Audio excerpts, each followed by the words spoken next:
नमस्कार। YouTube online channel में आपका स्वागत है।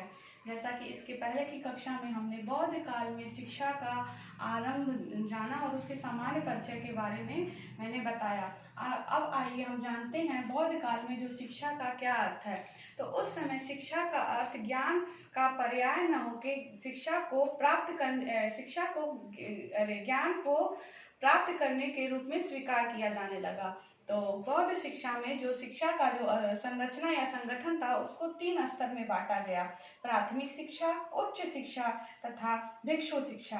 प्राथमिक शिक्षा में बच्चों का पवज्जा संस्कार के बाद उन्हें प्राथमिक शिक्षा दी जाती थी। प्रवज्जा या पवज्जा का अर्थ होता है बाहर की ओर जाना। तो जैसा कि मैंने पहले बताया कि वैदिक काल में जो शिक्षा थी वह घर पर ही दी जाती थी, परंतु बौद्ध काल में जो प्राथमिक शिक्षा थी वह मठों और विहारों में दी जाती थी। इसके लिए जो बच्चे होते थे, बालक होते थे, उन्हें मठों और विहारों में ले जाया जाता था। उनके सिर मुड़वाए जाते थे और उन्हें पीले रंग का वस्त्र धारण करा के उन्हें भिक्षु यानी शिक्षक के सामने ले जाया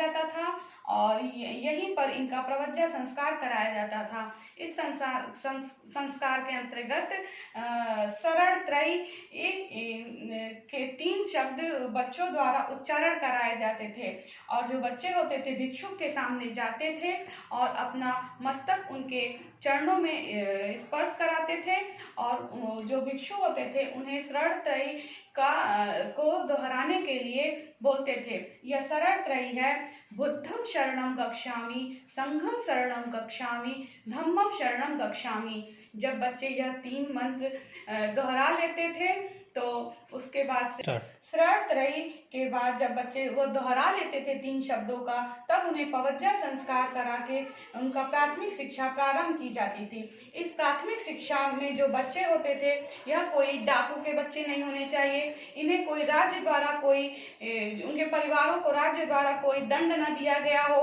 कोई अपंग बच्चे ना हो। इस तरह के बच्चों को छोड़ के बाकी सभी जाति, जैसा कि वैदिक काल में जो शिक्षा का माध्यम था, शिक्षा जो थी वो केवल वर्ण व्यवस्था तक सीमित हो गई थी, जिसमें ब्राह्मण, क्षत्रिय तथा वैश्य को शिक्षा दी जाती थी, शूद्र के बच्चों को नहीं शिक्षा दी जाती थी। परंतु बौद्ध काल में जन सामान्य सभी वर्गों के लिए शिक्षा की व्यवस्था थी। इसमें सभी के बालकों को मठों और विहारों में शिक्षा दी जाती थी। और इसके बाद अब आता है उच्च शिक्षा की बारी। उच्च शिक्षा जो थी, यह प्राथमिक शिक्षा के बालक की आयु 6 से 12 वर्ष थी, 12 वर्ष तक था और उच्च शिक्षा जो थी 12 वर्ष से लेके लगभग 20 से 25 वर्ष की आयु तक के बालकों को उच्च शिक्षा दी जाती थी।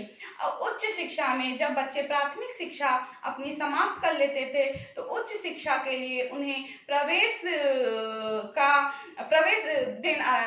की प्रक्रिया देनी होती थी, जिसमें उनकी परीक्षा ली जाती थी। जो बच्चा तेज और होशियार होता था, परीक्षा को उत्तीर्ण कर लेता था, उसे ही उच्च शिक्षा में प्रवेश की अनुमति मिलती थी।